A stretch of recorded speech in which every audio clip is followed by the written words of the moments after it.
Monday shows the Jeep parked on the side of the street Friday night. It starts to move as Jamal is spotted riding his bike on the sidewalk, returning from a nearby park. The boy's aunt says her brother was driving the sedan, following alongside his young son. The camera catching the white Jeep turning around, then later blocking the end of their driveway. Two people got out of the Jeep simultaneously.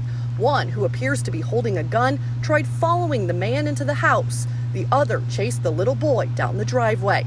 Seconds later, the suspect comes back into frame with Jamal in his arms, putting him into the Jeep.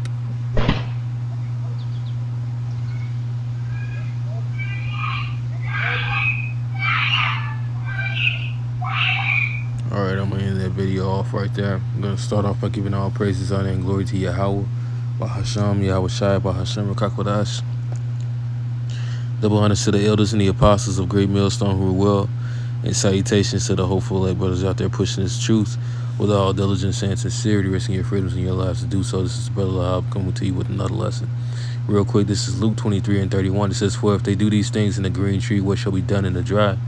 Right now, you're starting to see more chaos unfold because we're getting closer to the beginning of sorrows, or very much are in the beginning of sorrows, because, the hell is going down, but as far as certain judgments or the economy being really at risk or a famine hitting this land, we really aren't there yet. We're like borderlining into that point of no return, but we're not there yet. But already you see people acting a fool. More judgments getting cast out, more trafficking and kidnapping. It's like what just happened, man. Little Jake boy, just got kidnapped in front of his home.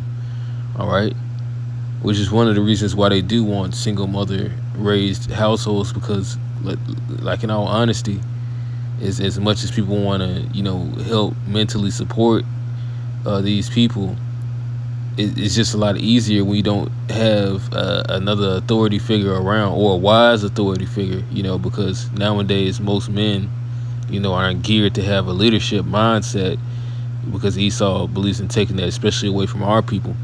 But Jake Mill in the household, it does put fear in certain outsiders, man. As a matter of fact, kind of says that in the book of Sirach.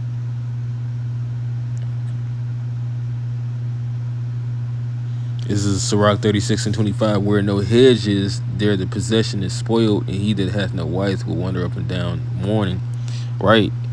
A father or a husband is a hedge, or a barrier against outside entities or anyone who wants to do harm to the household, man.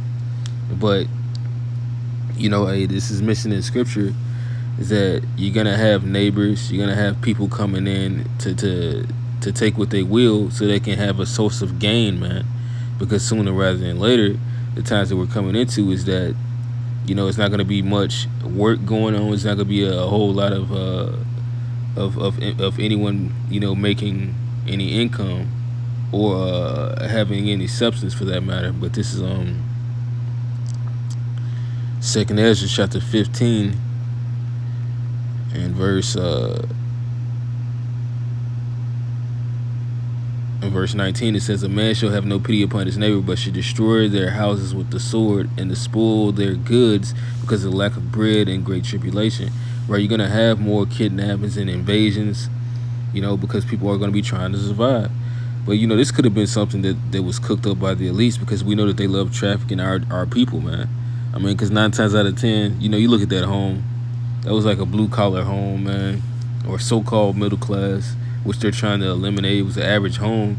It didn't look like these people had much money than anybody else that was on the block. So, what's going on, that could have just been something, sanctioned by the elites. They love taking our children, trafficking them, or selling their parts on the black market, man. And that, that very well could be the setup or the judgment for that young Jake boy, man. But these things are going to increase and have been going on. It's not like we speak as though things are just happening. The only thing is that things are coming more to light, because this is the end of this place. When you get that word apocalypse, it goes into the revealing or unveiling, the uncovering of something, man. All right, which the Lord promised that He would do. He would pull the skirt in this place and show you that this is a wicked place. Now stand now with the multitude of thine enchantments, wherein now is labored from thy youth. But this is Isaiah 25:7. It says, and he will destroy in this mountain the face of the covering cast over all people, and the veil that is spread over all nations. Right? Everybody knows that America has been doing wickedness, but a lot of these Americans don't understand that their corporation, or their country, so called, is responsible for a lot of child trafficking, as well as a lot of murder and war, all across the four corners, man. And it's a reason why the Lord is going to destroy this place, man. All right. Yeah, those screams were pretty terrifying when you heard that child, man, like screaming for his life. Then the damn uncle ran in the house, which is not really, what could somebody really do against a gun? But hey, most men would rather die before they would let somebody take their child.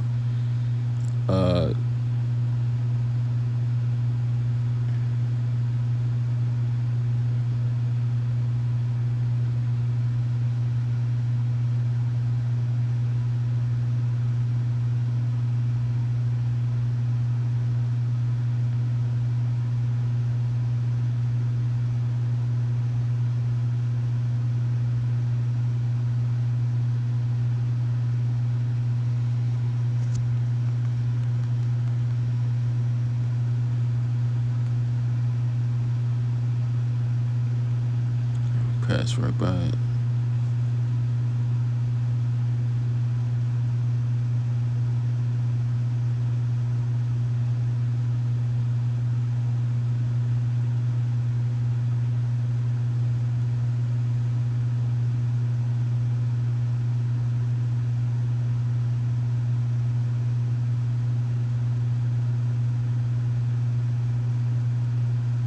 This is Revelation 18:13, and I started verse 12. The merchandise of gold and silver and precious stones, this is all that was found in Babylon, and pearls and fine linen and purple and silk and scarlet, and all thine, and all manner of vessels of ivory, and manner of vessels of precious wood and brass and iron and marble. This is what the merchants were bringing here.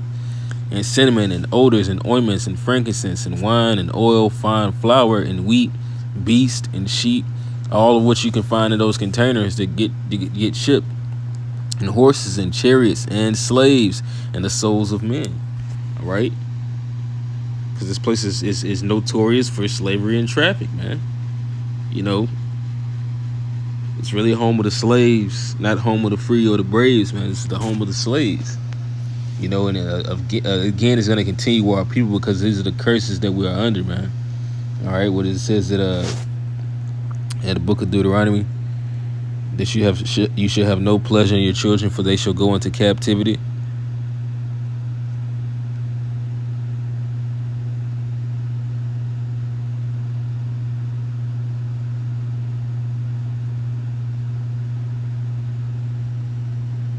Well, here's one. This is Deuteronomy 28:32. It says, thy sons and thy daughters shall be given unto another people, and thine eyes shall look and fail with longing for them all the day long, and there shall be no might in thine hand. Yeah, although we're not in chattel slavery, which is most of what Deuteronomy 28 from 15 down to 68 occurred,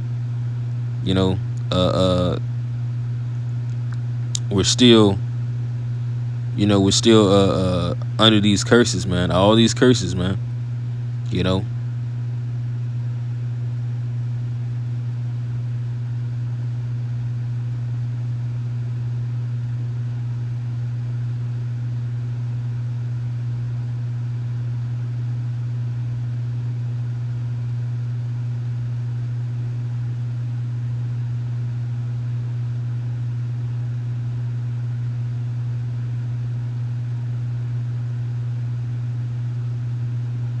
Let me see if I can find that one.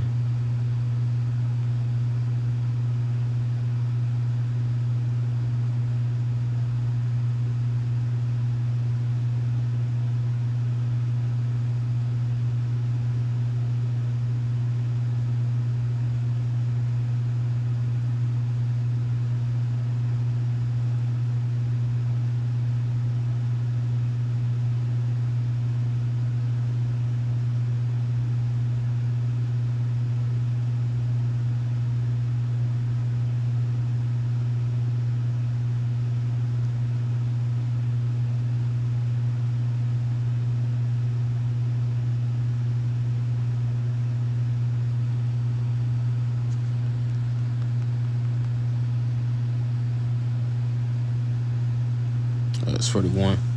It says Deuteronomy 28:41. Thou shalt beget sons and daughters, but thou shalt not enjoy them, for they shall go into captivity. All right, which is what we know, man. You know, I was watching some movie today. You know, it was probably, I guess, based on a chariot event, and then surrounding the time that the Lord was on the scene. I forget the name of the movie. Ben Hur, I think that's the name of it, which is supposed to be Bon. I'm not sure how you would say that Hebrew word. Instead of Ben Hur, it would be Bon instead of Ben, for son of, the son of Hur. But you know, they showed you, you know, how when the guy, you know, somebody around his house had committed treason against Rome, so called, and they separated him and his family. They separated his wife and well, I believe his mother or something like that. His whole entire family, they got separated, you know, and that's basically how Esau does it, man. All right, and like I said, still continuing to this day until the Lord returns, man. It's just a daily reminder, you know, when we're in this place, that you can't forget. Like, yeah, it's not chattel slavery, but the way that this slavery that we're in is even worse, because it's a mental slavery, that you get so caught up in thinking that you're free, and then, you know, you get these sudden reminders that you're not. But really, those are signs from the Lord of Yahweh Shem Yahushai. The Lord Yahweh Shem Yahushai shows us these signs so that we don't get lasting days go in this place. You know, this is still hell, man. That's the reason why we lift up prayer and we say Yahushai Nawanah, which just mean it's to say, save us now, man. But with that, I'm going to end this lesson off and give all praises, honor, and glory to Yahweh, Bahashem Yahushai, Bahashem Rakakadash, Shalom, and Abba.